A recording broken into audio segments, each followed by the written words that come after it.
Raoult's law हम लोग पढ़ चुके हैं। अब आप देखिए आइडियल और नॉन आइडियल सॉल्यूशन किसको बोला जाता है। आइडियल सॉल्यूशन मतलब ऐसा सॉल्यूशन जो राउल्ट्स लॉ को सारे टेम्परेचर और सारे कंसंट्रेशन कंडीशन में फॉलो करते हैं, वो आइडियल सॉल्यूशन होते हैं। सारे टेम्परेचर मतलब लो टेम्परेचर हो, हाई टेम्परेचर हो, टेम्परेचर का कोई रिलेशन नहीं। दूसरा कंपोजिशन है। हमारे सिलेबस में बाइनरी सॉल्यूशन है। बाइनरी मतलब दो कंपोनेंट है, तो दोनों का 50-50 मिला दीजिए, 10-90 कर दीजिए, 80-20 कर दीजिए, 30-70 कर दीजिए। कंपोजिशन कुछ भी हो, यानी कंसंट्रेशन कुछ भी हो, तो ऐसे सॉल्यूशन जो सारे टेम्परेचर और सारी कंसंट्रेशन कंडीशन में राउल्ट्स लॉ को फॉलो करते हैं, उनको बोलेंगे आइडियल सॉल्यूशन। अब राउल्ट्स लॉ को फॉलो करना मतलब क्या करना, तो आइडियल कंडीशन में सबसे पहले आएगा वेपर प्रेशर की कंडीशन।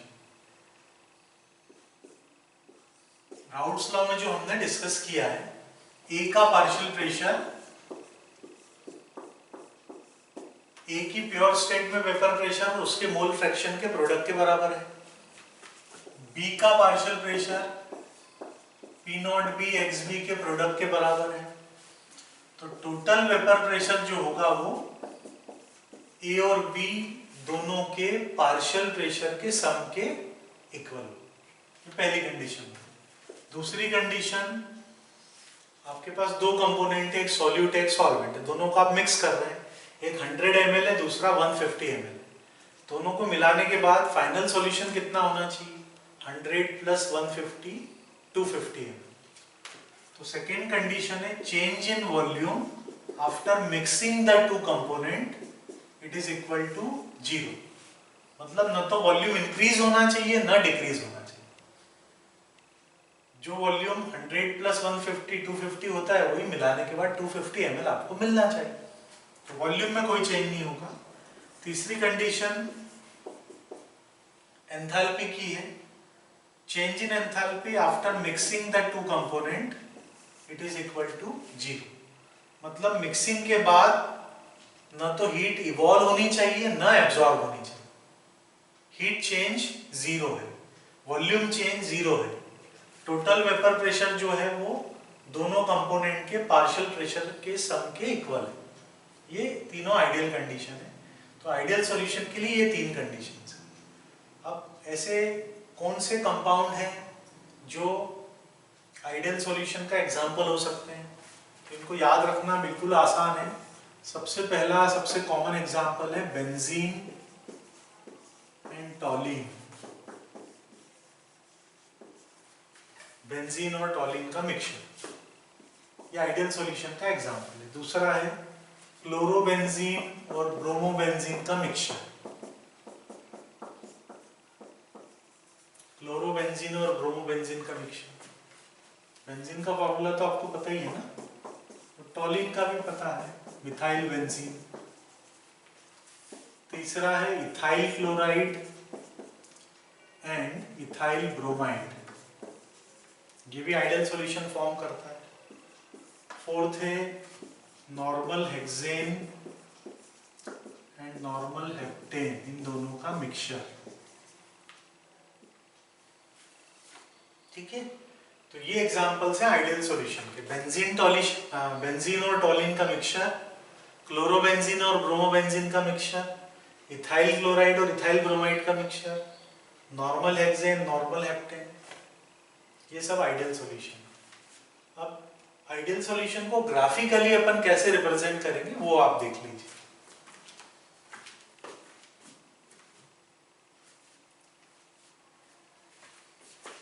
ग्राफ बनाने से पहले ये पार्शियल प्रेशर आपको पता ही है। ए का पार्शियल प्रेशर क्या होता है, पी नॉट ए एक्स ए के प्रोडक्ट के इक्वल है। पी नॉट ए क्या है, ये ए कंपोनेंट का प्योर स्टेट में वेपर प्रेशर, ये तो कांस्टेंट रहेगा गिवन लिक्विड के। तो पार्शियल प्रेशर जो है वो डायरेक्टली किसके प्रोपोर्शनल हो गया, मोल फ्रैक्शन के। मतलब मोल फ्रैक्शन और वेपर प्रेशर ये डायरेक्टली प्रोपोर्शनल है। यदि प्योर ए प्रेजेंट होगा तो उसका प्रेशर रिप्रेजेंट हो जाएगा, ए का मोल फ्रैक्शन कम होगा तो उसका वेपर प्रेशर भी कम होगा, यानी उसका पार्शियल प्रेशर कम होगा सॉल्यूशन। तो मोल फ्रैक्शन और पार्शियल प्रेशर ये दोनों डायरेक्टली प्रोपोर्शनल है, ठीक है।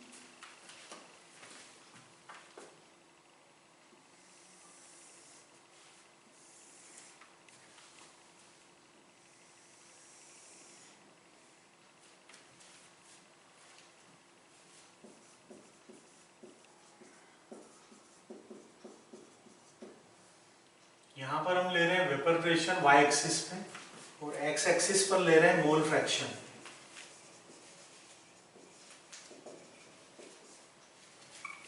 यहाँ पर प्योरली सपोज ए प्रेजेंट है, तो प्योर ए है, बी जो कंपोनेंट है वो प्रेजेंट नहीं है, तो उसका मोल फ्रैक्शन 0 है। अब लेफ्ट टू राइट आप जाएंगे तो ग्रेजुअली ए का मोल फ्रैक्शन इस पॉइंट पे 0 हो जाएगा। यहाँ पे प्योर बी प्रेजेंट है, बी का मोल फ्रैक्शन 1 है, मतलब यहाँ प्योर बी प्रेजेंट है। अब यहाँ प्योर ए है, तो प्योर ए का कुछ प्योर स्टेट में जो वेपर प्रेशर होगा उसको हम रिप्रेजेंट कर देते हैं इस पॉइंट पर, ये है पी नॉट ए, ठीक है। तो ए की प्योर स्टेट में ये वेपर प्रेशर है। इसी टाइप से इधर आप आ जाएं, यहाँ प्योर बी प्रेजेंट है, पहले इसको देख लीजिए, इस पॉइंट पर प्योर ए प्रेजेंट है, उसका कुछ वेपर प्रेशर होगा। अब जैसे जैसे आप राइट साइड जाएंगे तो ए का मोल फ्रैक्शन कम होते जा रहा है, इस पॉइंट पे 0 है, तो इसका वेपर प्रेशर भी क्या होगा, कम होते जाएगा। जैसे जैसे उसका मोल फ्रैक्शन कम होगा वेपर प्रेशर भी कम होते जाएगा।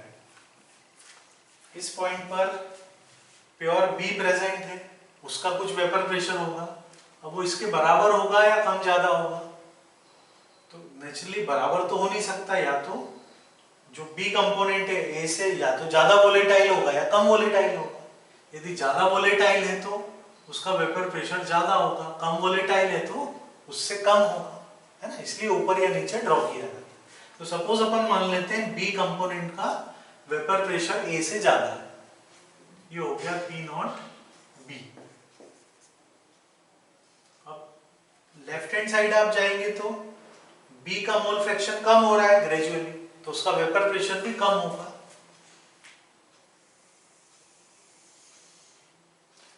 तो लेफ्ट साइड जाएंगे तो बी का मोल फ्रैक्शन कम हो रहा है, उसका वेपर प्रेशर भी कम हो रहा है, होते होते फाइनली 0 हो गया। यहाँ पर प्योर ए है, बी बिल्कुल नहीं है, इसलिए वेपर प्रेशर 0। इन दोनों को हम जोड़ देंगे तो यहाँ सॉल्यूशन का टोटल वेपर प्रेशर आपको मिल जाएगा, जो दोनों कंपोनेंट के पार्शियल प्रेशर के सम के इक्वल है। तो मोल फ्रैक्शन और वेपर प्रेशर ये दोनों डायरेक्टली प्रोपोर्शनल है। मोल फ्रैक्शन किसी कंपोनेंट का बढ़ेगा तो उसका वेपर प्रेशर ज्यादा होगा, जैसे जैसे मोल फ्रैक्शन डिक्रीज होगा वेपर प्रेशर भी डिक्रीज होगा। इतना समझ में आया? अब इसके बाद देखिए नॉन आइडियल सॉल्यूशन। ये आइडियल सॉल्यूशन था, अब non ideal solution. Non ideal solution किस सॉल्यूशन को बोलेंगे?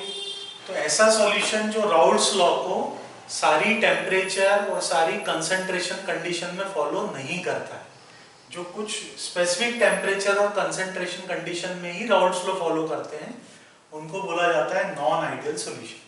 अब ये नॉन आइडियल सॉल्यूशन दो टाइप के होते हैं। पहला है इसमें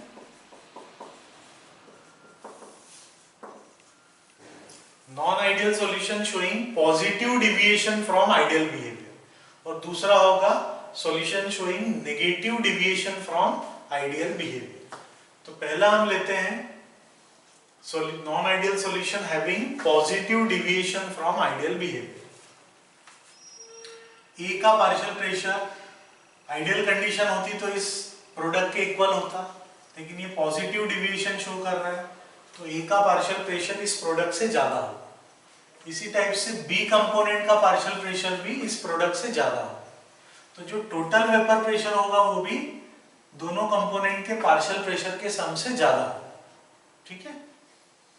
उसी टाइप से change in volume after mixing the two component, दोनों कंपोनेंट को मिक्स करने के बाद जो वॉल्यूम चेंज आएगा वो क्या आएगा, ग्रेटर देन जीरो, मतलब change in volume after mixing the two component, ये आएगा पॉजिटिव। पॉजिटिव आने का क्या मतलब है, इसका मतलब है कि वॉल्यूम इंक्रीज होगा after mixing the two component, दोनों कंपोनेंट को मिक्स करने के बाद वॉल्यूम बढ़ जाएगा। अब बढ़ जाएगा मतलब बहुत ज्यादा नहीं बढ़ेगा, जैसे 100 प्लस 150 आपने मिक्स किया, आना चाहिए 250, लेकिन वो आएगा 252, 253, यानी स्लाइटली वॉल्यूम इंक्रीज होगा, बहुत ज्यादा नहीं होगा कि आपने 100 प्लस 150 तो ये हो गया 300, ऐसा पॉसिबल नहीं। 100 ml प्लस 150 250 होना चाहिए, लेकिन स्लाइटली वॉल्यूम बढ़ेगी, 253 हो जाएगा, 252 हो जाएगा। कैसे होगा हम एग्जांपल से पूरा आपको समझाएंगे कैसे वॉल्यूम बढ़ता है। तीसरी condition, change in enthalpy after mixing the two component, ये भी greater than zero. Greater than zero है मतलब change in enthalpy after mixing, ये हो जाएगी पॉजिटिव। पॉजिटिव हो जाएगी मतलब रिएक्शन क्या हो जाएगी, एंडोथर्मिक, मतलब ऐसे दो कंपोनेंट को मिलाएंगे जो पॉजिटिव डिविएशन शो करते हैं, तो जो कंटेनर है वो ठंडा हो जाएगा, मतलब वो मिक्सिंग के प्रोसेस में एनर्जी एब्जॉर्ब होगी, इसलिए प्रोसेस एंडोथर्मिक है, तो कंटेनर ठंडा हो जाएगा। तो फिर से रिपीट करें, नॉन आइडियल सॉल्यूशन किसको बोलेंगे, ऐसे सॉल्यूशन जो राउट्स लॉ को सारे टेम्परेचर और कंसंट्रेशन कंडीशन में फॉलो नहीं करते। उसमें दो टाइप है, एक पॉजिटिव डिविएशन है, दूसरा नेगेटिव डिविएशन। पहले आप पॉजिटिव डिविएशन समझ रहे हैं, पॉजिटिव डिविएशन में क्या होगा, ए का पार्शियल प्रेशर इस प्रोडक्ट से ज्यादा होगा, बी का पार्शियल प्रेशर इस प्रोडक्ट से ज्यादा होगा, टोटल वेपर प्रेशर भी दोनों कंपोनेंट के पार्शियल प्रेशर के सम से ज्यादा होगा। फिर change in volume after mixing greater than zero होगा, मतलब वॉल्यूम चेंज पॉजिटिव है, यानी मिक्सिंग के बाद वॉल्यूम स्लाइटली बढ़ जाएगा। उसके अलावा enthalpy of mixing greater than zero है, मतलब एंथैल्पी चेंज पॉजिटिव है, मतलब रिएक्शन एंडोथर्मिक है, यानी जिस कंटेनर में दोनों कंपोनेंट को आप मिलाएंगे वो कंटेनर ठंडा हो जाएगा, उसमें एनर्जी एब्जॉर्ब। अब इसका पूरा रिवर्स आपको मिलेगा कहां पर, जब आप नेगेटिव डिविएशन वाला लिक्विड पेयर देखेंगे। देखिए इसके बाद हम बता रहे हैं liquid pair showing negative deviation from ideal behaviour. पहली कंडीशन वेपर प्रेशर की है, ए का पार्शियल प्रेशर इस प्रोडक्ट से कम आएगा, तो बी का पार्शियल प्रेशर भी P naught B X B इस प्रोडक्ट से कम आएगा, तो टोटल वेपर प्रेशर भी दोनों कंपोनेंट के पार्शियल प्रेशर के सम के बराबर आना चाहिए, लेकिन उससे कम आएगा। Second condition, change in volume after mixing the two component, ये क्या आएगा, less than zero. Less than zero आ रहा है मतलब वॉल्यूम चेंज क्या हो जाएगा, नेगेटिव हो जाएगा। नेगेटिव हो जाएगा मतलब दोनों कंपोनेंट को मिक्स करने के बाद, जैसे आपने मिक्स किया 100 ml प्लस 150 ml, सॉल्यूशन का वॉल्यूम क्या होना चाहिए 250 ml, लेकिन ये स्लाइटली कम हो जाएगा। स्लाइटली कम मतलब 250 आना चाहिए, आएगा 248 ml या 247 ml, तो वॉल्यूम डिक्रीज होगा after mixing the two components, ठीक है, स्लाइट डिक्रीज होगा। लेकिन थर्ड कंडीशन है change in enthalpy after mixing the two component, ये भी होगी less than zero. Less than zero मतलब change in enthalpy after mixing, ये हो जाएगी नेगेटिव। एंथैल्पी चेंज नेगेटिव है मतलब रिएक्शन क्या हो गई, एक्सोथर्मिक। इसका मतलब क्या है, रिएक्शन एक्सोथर्मिक है मतलब दो कंपोनेंट को आपने मिलाया, तो जिस कंटेनर में मिलाया वो कंटेनर गर्म हो जाएगा, मतलब उसमें एनर्जी रिलीज हो रही है, इसलिए कंटेनर गर्म हो जाएगा। यहाँ कंटेनर ठंडा हो रहा है, एनर्जी एब्जॉर्ब हो रही है, वहां पर एनर्जी रिलीज हो रही है, कंटेनर गर्म हो जाएगा, उससे आपको पता चल जाएगा। इतना समझ में आया?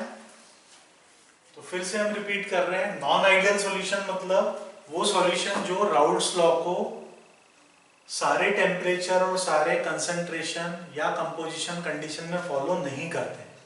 ये दो टाइप के होते हैं, कौन कौन से, पॉजिटिव डिविएशन और नेगेटिव डिविएशन वाले liquid pair.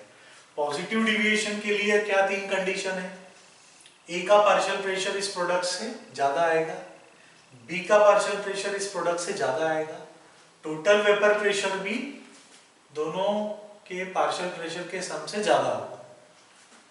Change in volume after mixing greater than 0 होगा, मतलब मिक्सिंग के बाद वॉल्यूम स्लाइटली बढ़ जाएगा। Enthalpy change after mixing the two component positive होगा, मतलब एनर्जी एब्जॉर्ब होगी, प्रोसेस एंडोथर्मिक होगा, कंटेनर ठंडा हो जाएगा। नेगेटिव डिविएशन वाले लिक्विड पेयर में देखिए, ए का पार्शियल प्रेशर उस प्रोडक्ट से कम होगा, बी का पार्शियल प्रेशर उस प्रोडक्ट से कम होगा, टोटल वेपर प्रेशर भी दोनों कंपोनेंट के पार्शियल प्रेशर के सम से कम होगा। फिर volume change after mixing the two component less than 0, यानी वॉल्यूम चेंज नेगेटिव, मतलब मिक्सिंग के बाद स्लाइटली वॉल्यूम डिक्रीज हो। और enthalpy change after mixing less than 0 है, मतलब एंथैल्पी ऑफ मिक्सिंग क्या हो गया, नेगेटिव, मतलब जब दोनों को मिलाएंगे तो एनर्जी रिलीज होगी, प्रोसेस एक्सोथर्मिक होगा। पता कैसे चलेगा, जो कंटेनर है वो गर्म हो जाएगा। क्लियर है, इतना समझ में आया। अब इसके बाद इन दोनों से रिलेटेड हम एग्जांपल्स बता देते हैं। अब नॉन आइडियल सॉल्यूशन के एग्जांपल्स देखिए, ये सारे एग्जांपल्स आपको याद रखने होंगे। सबसे पहले पॉजिटिव डिविएशन वाले लिक्विड पेयर के एग्जांपल्स। सबसे पहला है एसीटोन एंड कार्बन डाइसल्फाइड, दूसरा है acetone and ethyl alcohol, third है एसीटोन एंड बेंजीन। तो देखिए एसीटोन एसीटोन वाले हमने एक साथ रख लिए। फिर carbon tetrachloride and chloroform, carbon tetrachloride and benzene, carbon tetrachloride and toluene, methyl alcohol and water, ethyl alcohol and water. इन सभी में क्या होगा, पॉजिटिव डिविएशन, यानी टोटल वेपर प्रेशर दोनों लिक्विड के पार्शियल प्रेशर से ज्यादा आएगा। चेंज इन वॉल्यूम पॉजिटिव होगा, चेंज इन एंथैल्पी भी पॉजिटिव होगी। ये सब याद रखना है तो आपको चीजें समझ में आएंगी। और इसके बाद एक एग्जांपल लेकर हम ये भी बता रहे हैं कि ये एक्चुअल में होता कैसे है। नेगेटिव डिविएशन वाली लिक्विड पेयर के एग्जांपल्स देखिए। फर्स्ट है क्लोरोफॉर्म एंड बेंजीन, दूसरा है chloroform and diethyl ether, third है HCl एंड वाटर, फोर्थ है nitric acid and water, fifth है एसीटोन एंड एनिलीन, और लास्ट एग्जांपल है एसिटिक एसिड एंड पिरिडीन। तो जितने अवेलेबल एग्जांपल्स हैं वो आपके सामने। इन सभी में क्या होगा, टोटल वेपर प्रेशर दोनों लिक्विड के पार्शियल प्रेशर के सम से कम होगा, वॉल्यूम चेंज आफ्टर मिक्सिंग 0 से कम नेगेटिव, यानी वॉल्यूम डिक्रीज होगा, और चेंज इन एंथैल्पी भी नेगेटिव होगी, मतलब एनर्जी रिलीज होगी। यहाँ कंटेनर क्या हो जाएगा, ठंडा हो जाएगा। मिक्सिंग के बाद जिस कंटेनर में आप मिला रहे हैं, यहाँ कंटेनर गर्म हो जाएगा। तो अब हमें ये समझना है कि ये चेंजेस कैसे होते हैं। देखिए एक एक एग्जांपल और बता रहे हैं हम। यहाँ एग्जांपल ले रहे हैं इथाइल अल्कोहल एंड साइक्लोहेक्सेन का। इथाइल अल्कोहल और साइक्लोहेक्सेन का एग्जांपल लेकर हम ये एक्सप्लेन कर रहे हैं कि ये डिविएशन एक्चुअली पॉजिटिव कैसे होता है। इथाइल अल्कोहल का फॉर्मूला आप सभी को पता है। इथाइल अल्कोहल के मॉलिक्यूल में हाइड्रोजन बॉन्ड्स प्रेजेंट होते हैं।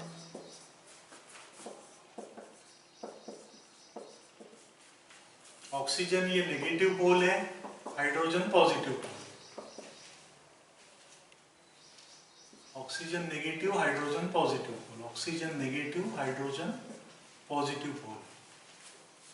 तो देखिए एक का OH ग्रुप का हाइड्रोजन दूसरे के ऑक्सीजन के साथ हाइड्रोजन बॉन्ड बनाएगा। इस मॉलिक्यूल का हाइड्रोजन दूसरे मॉलिक्यूल के ऑक्सीजन के साथ।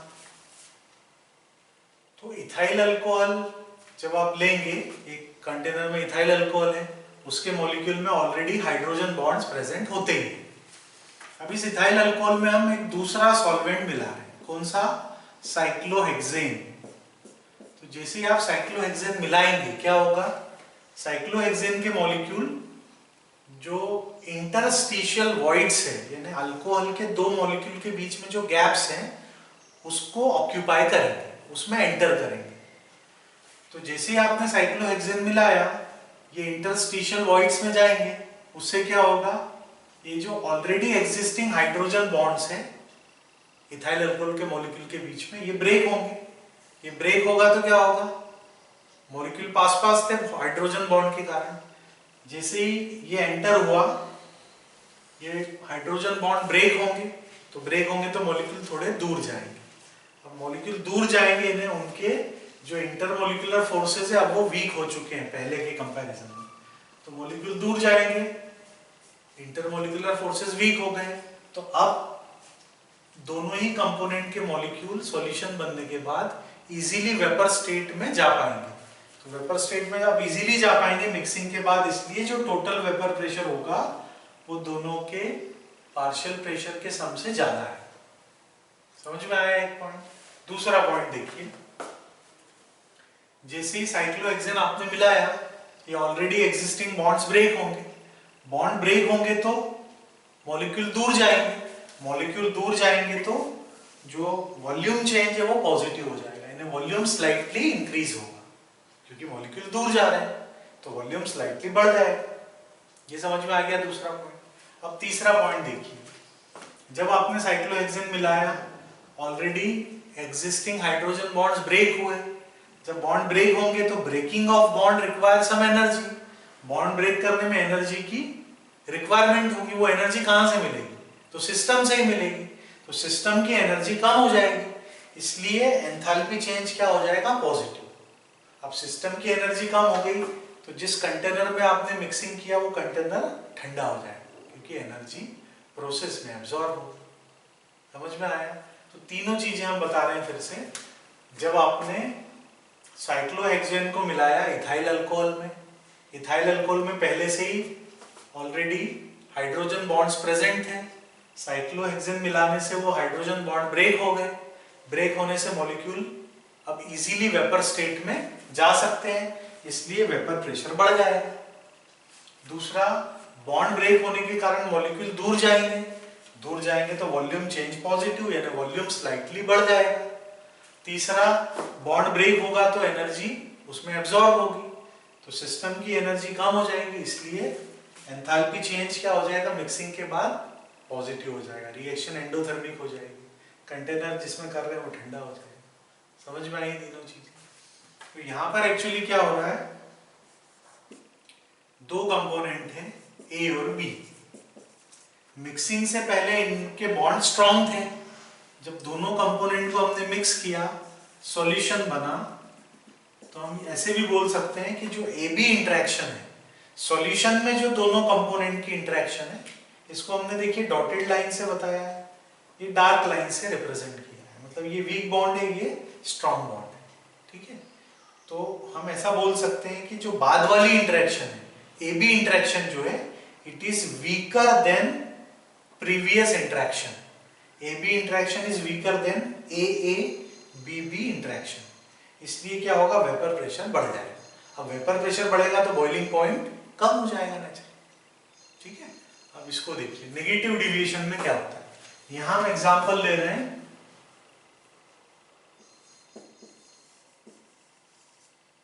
एसीटोन और क्लोरोफॉर्म का। एसीटोन और क्लोरोफॉर्म का एग्जांपल ले रहे हैं। जब आप एसीटोन में मिलाएंगे क्लोरोफॉर्म, एसीटोन में देखिए कार्बन ऑक्सीजन बॉन्ड, ये पोलर बॉन्ड है, ऑक्सीजन नेगेटिव पोल है, कार्बन पॉजिटिव पोल है। क्लोरोफॉर्म में ये तीन क्लोरीन एटम के माइनस आई इफेक्ट के कारण कार्बन नेगेटिव पोल है, हाइड्रोजन पॉजिटिव। तो जब आप एसीटोन में क्लोरोफॉर्म मिलाएंगे तब क्या होगा, मिक्सिंग के बाद दोनों के बीच में बन जाएगा हाइड्रोजन बॉन्ड। तो यहां दोनों कंपोनेंट को मिलाने के बाद हाइड्रोजन बॉन्ड बन रहा है। अब हाइड्रोजन बॉन्ड बनेगा मिला मिक्सिंग के बाद तो मॉलिक्यूल पास पास आ जाएंगे, पास पास आ जाएंगे मतलब इजीली वो वेपर स्टेट में नहीं जा पाएंगे। तो वेपर स्टेट में इजीली नहीं जा पाएंगे, इसलिए जो टोटल वेपर प्रेशर होगा वो दोनों कंपोनेंट के पार्शियल प्रेशर के सम से कम हो जाएगा। दूसरा, मिक्सिंग के बाद चूंकि हाइड्रोजन बॉन्ड बना है, मॉलिक्यूल पास पास आ गए, मॉलिक्यूल पास पास आ गए तो वॉल्यूम चेंज क्या हो जाएगा, नेगेटिव, वॉल्यूम स्लाइटली डिक्रीज हो जाएगा क्योंकि मॉलिक्यूल पहले से पास आ गए। रीजन एक ही है तीनों की। तीसरा देखिए, हाइड्रोजन बॉन्डिंग के कारण, क्योंकि बॉन्ड बना है मिक्सिंग के बाद, बॉन्ड बना है तो एनर्जी रिलीज होगी क्योंकि सिस्टम की स्टेबिलिटी बढ़ती है, तो बॉन्ड बन रहा है इसलिए एनर्जी रिलीज होगी, इसलिए एंथैल्पी चेंज क्या है, नेगेटिव है, प्रोसेस एक्सोथर्मिक है। और एनर्जी रिलीज होने के कारण जिस कंटेनर में दोनों कंपोनेंट को आप मिला रहे हैं वो गर्म हो जाएगा, आप उसको महसूस कर सकते हैं, हाथ लगा के देख सकते हैं, गर्म हो रहा है मतलब एनर्जी रिलीज हो रही है। तो फिर से रिपीट करें तीनों पॉइंट। एसीटोन में क्लोरोफॉर्म मिलाया, मिक्सिंग के बाद हाइड्रोजन बॉन्ड फॉर्म हो रहे हैं, हाइड्रोजन बॉन्ड फॉर्म हो रहे हैं इसलिए वेपर प्रेशर कम हो रहा है, मॉलिक्यूल इजीली वेपर स्टेट में नहीं जा पा रहे। दूसरा, हाइड्रोजन बॉन्ड के कारण मॉलिक्यूल पास पास आ रहे हैं, इसलिए जो वॉल्यूम चेंज है वो नेगेटिव है, वॉल्यूम पहले के कंपैरिजन में स्लाइटली कम हो जाएगा। और तीसरा पॉइंट, हाइड्रोजन बॉन्ड फॉर्मेशन के कारण एंथैल्पी चेंज नेगेटिव होगा, एंथैल्पी चेंज नेगेटिव होगा मतलब एनर्जी रिलीज होगा। समझ में आ गया सभी को, क्लियर है इतना? नेगेटिव डेविएशन में एसीटोन और क्लोरोफॉर्म में हाइड्रोजन बॉन्ड फॉर्म हो रहा है मिक्सिंग के बाद, तो हम ऐसा बोल सकते हैं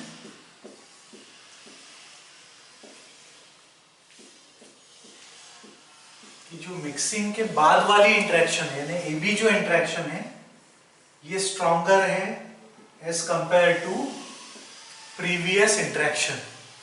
इन दोनों में कंपैरिजन आप देखिए, यहां पे मिक्सिंग के बाद जो हाइड्रोजन बॉन्ड थे वो ब्रेक हो गए थे, तो एबी इंटरेक्शन जो थी वो वीकर थी प्रीवियस इंटरेक्शन से। यहां पर एबी इंटरेक्शन जो है वो स्ट्रॉन्गर है as compare to previous interaction.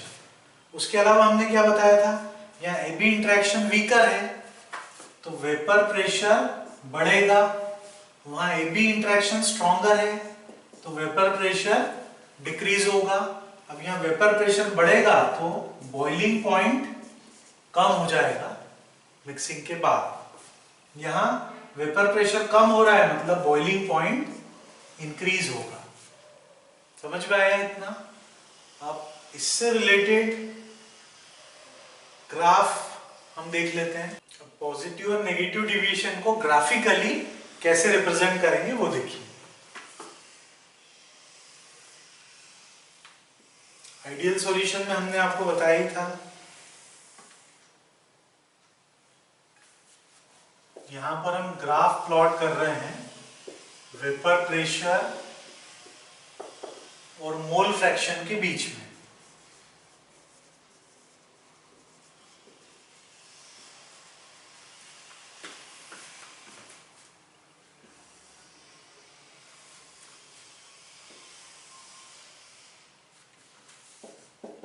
Vapour pressure and mole fraction, जो दोनों में ही कॉमन है वो क्या है, लेफ्ट हैंड कॉर्नर पर हम A का मोल फ्रैक्शन 1 रख रहे हैं, मतलब B यहाँ पे 0 है यानी प्योर A प्रेजेंट है। राइट हैंड कॉर्नर पर यहाँ B1 है, A का मोल फ्रैक्शन 0 है। सिमिलरली यहाँ पर A का मोल फ्रैक्शन 1 है, B 0 है, यहाँ B का मोल फ्रैक्शन 1 है, A 0 है। तो यहाँ प्योर A प्रेजेंट है, उसका कुछ वेपर प्रेशर होगा, उसको हम रिप्रेजेंट कर देते हैं P0 A से। ये A का प्योर स्टेट में वेपर प्रेशर। यहाँ प्योर B प्रेजेंट है, इसका कुछ वेपर प्रेशर होगा। अब ये इसके बराबर तो नहीं होगा, इससे या तो कम होगा या ज्यादा होगा क्योंकि ये कंपोनेंट ही अलग है। सपोज हम मान लेते हैं ये ज्यादा है, इसको P0 B से रिप्रेजेंट करते हैं। अब लेफ्ट टू राइट हम जाएंगे तो A का मोल फ्रैक्शन डिक्रीज होगा तो उसका वेपर प्रेशर भी डिक्रीज होगा।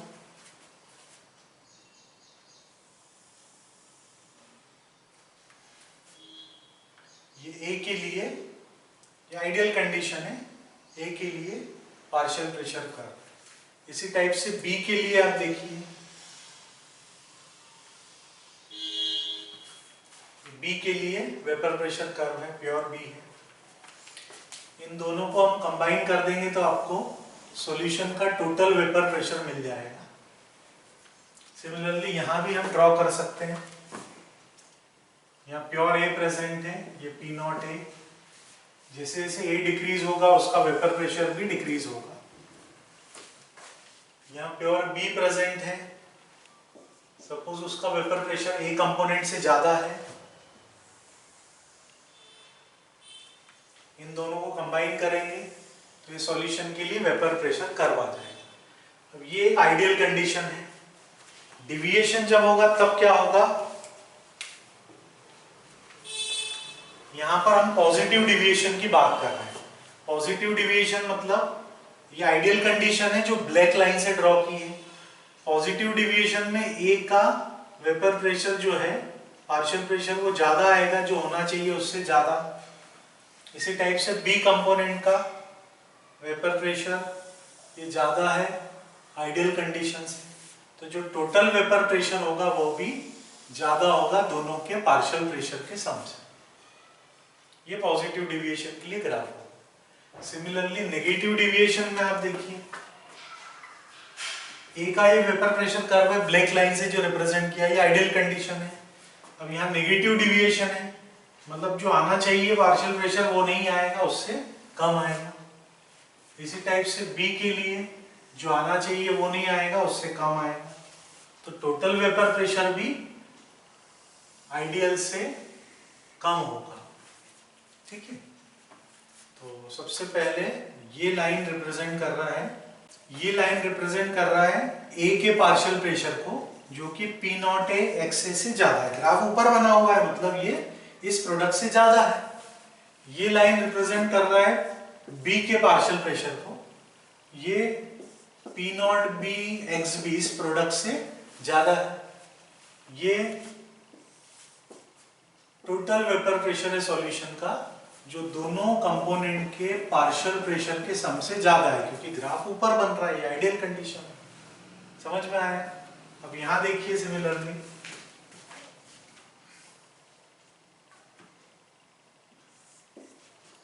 ए का पार्शियल प्रेशर है, ये आइडियल से कम है, मतलब इसकी value P naught A X A इस प्रोडक्ट से कम होगी। ये बी के लिए पार्शियल प्रेशर कर्व है, तो इसकी value P naught B X B इस प्रोडक्ट से कम होगी। सिमिलरली ये जो ग्राफ है ये टोटल वेपर प्रेशर के लिए कर्व है, इसकी वैल्यू दोनों कंपोनेंट के पार्शियल प्रेशर के सम से कम है। अब देखिए लाइन आइडियल से नीचे है। समझ में आया आप सभी को? तो ये जस्ट रिप्रेजेंटेशन है ना, जो हमने पढ़ा है उसी की बेसिस पे इसको रिप्रेजेंट किया है। नेक्स्ट टॉपिक है एजियोट्रॉप्स और azeotropic mixture. Constant boiling mixture को एजियोट्रॉप्स बोला जाता है, मतलब दो लिक्विड का ऐसा मिक्सचर जिनका बॉइलिंग पॉइंट कांस्टेंट हो, यानी सेम हो। देखिए वाटर और इथाइल अल्कोहल फर्स्ट एग्जांपल है। वाटर का बॉइलिंग पॉइंट क्या होता है? 373 केल्विन। इथाइल अल्कोहल का बॉइलिंग पॉइंट होता है 351.3 केल्विन। इन दोनों के मिक्सचर का बॉइलिंग पॉइंट है 351.15 केल्विन। दूसरा एग्जांपल देखिए वाटर और HCl का। वाटर का बॉइलिंग पॉइंट 373 केल्विन है, HCl का 188 केल्विन है।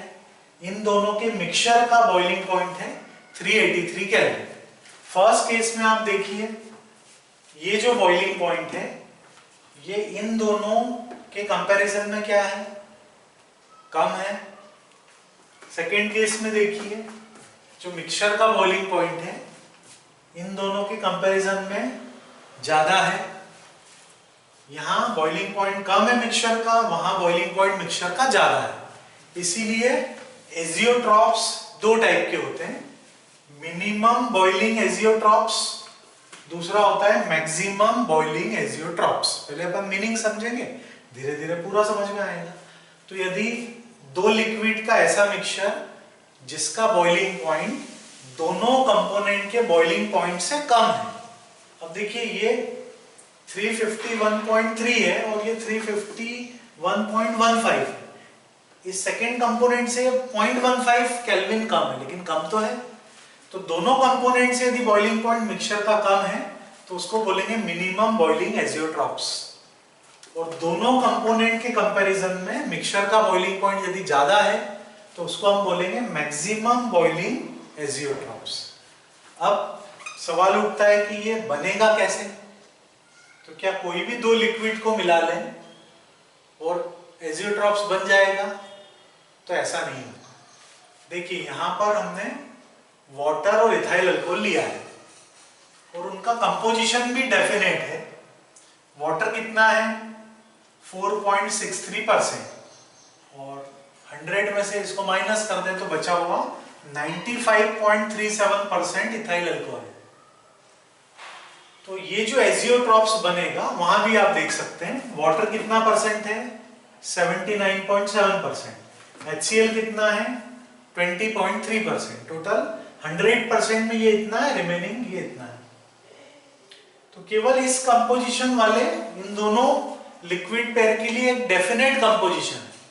यदि आप सोचोगे कि यार ये 95.37 है, इसको 95 कर लेते हैं, इसको 5 कर देते हैं, ज्यादा समझ मतलब याद रखना आसान हो जाएगा, तो वो फिर मिक्सचर तो बनेगा, एक नॉन आइडियल सॉल्यूशन तो बन जाएगा, लेकिन वो एजियोट्रॉप्स नहीं बनेगा। यहाँ पे आप यदि इसको 20% कर दें, इसको 80% कर दें, या 30-70 कर दें, या 50-50 कर दें, 10-90 कर दें, 95-5 कर दें, मतलब किसी भी कंपोजिशन में आप मिक्स करेंगे तो नॉन आइडियल सॉल्यूशन तो बनेगा, लेकिन वो एजियोट्रॉपिक सॉल्यूशन नहीं बनेगा। इसीलिए ये कंपोजिशन का यहाँ पे रिलेशन है। तो जो सबसे पहले दिमाग में बिठा लीजिए कि एजियोट्रॉप्स बनेंगे नॉन आइडियल सॉल्यूशन से। दूसरा, ये बनेंगे डेफिनेट कंपोजिशन पर। हर लिक्विड पेयर के लिए एक डेफिनेट कंपोजिशन ऐसा होगा जिस पर वो केवल उसी कंपोजिशन पे वो बनाएगा एजियोट्रॉपिक सॉल्यूशन।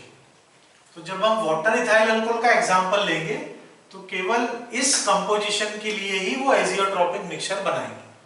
बाकी कंपोजिशन आप बोलोगे बाकी पे क्या होगा, तो बाकी पे नॉर्मल नॉन आइडियल सॉल्यूशन बनेगा। सॉल्यूशन तो बनेगा और नॉन आइडियल होगा, लेकिन वो नॉर्मल सॉल्यूशन होगा। उन दोनों उस सॉल्यूशन में दोनों कंपोनेंट का बॉइलिंग पॉइंट अलग अलग होगा, मतलब दोनों की वेपर्स अलग अलग टेम्परेचर पे बनेगी। जैसे इन दोनों में कम टेम्परेचर किसका है? इसका है। तो जब इन दोनों का कोई और कंपोजिशन वाला आप मिक्सचर लेते हैं तो जब आप हीट करेंगे तो पहले इथाइल अल्कोहल पूरा वेपोराइज हो जाएगा इस टेम्परेचर पे। जब ये टेम्परेचर आएगा तब वाटर का इवेपोरेशन स्टार्ट होगा। लेकिन अभी प्रेजेंट केस में क्या है, इन दोनों का बॉइलिंग पॉइंट तो अलग है, लेकिन इस पर्टिकुलर कंपोजिशन के लिए उस मिक्सचर का बॉइलिंग पॉइंट कांस्टेंट हो गया। मतलब दोनों की वेपर्स इसी टेम्परेचर पर बनेगी, दोनों की वेपर एक साथ बनेगी, दोनों एक साथ वेपोराइज हो रहे। मतलब एजियोट्रॉप बनने के बाद वेपर स्टेट और लिक्विड स्टेट, जो लिक्विड स्टेट में कंपोजिशन है वही आपको वेपर स्टेट में भी मिलेगा। लिक्विड स्टेट और वेपर स्टेट का कंपोजिशन सेम हो जाएगा, तभी तो एजियोट्रॉपिक मिक्सचर है। यहां भी देखिए, यहां आपने किसी और रेशो में मिलाया, इसको छोड़कर कोई और कंपोजिशन बोले, रेशो बोले, कंसंट्रेशन बोले, कुछ भी आप बोल सकते हैं। तो इस पर्टिकुलर कंपोजिशन पर जब आप मिलाएंगे तो जो मिक्सचर का बॉइलिंग पॉइंट होगा वो दोनों कंपोनेंट के बॉइलिंग पॉइंट से ज्यादा होगा इस पर्टिकुलर कंपोजिशन के लिए। तो जब आप 383 केल्विन पे ही दोनों की वेपर बनेगी एक साथ, इसलिए हम उसको एजियोट्रॉपिक मिक्सचर बोल रहे हैं। इस कंपोजिशन को छोड़कर किसी और कंपोजिशन पे आप बनाएंगे तो वो नॉर्मल सॉल्यूशन बनेगा, नॉन आइडियल सॉल्यूशन होगा, नॉर्मल सॉल्यूशन होगा। अब इतना आपको समझ में आया।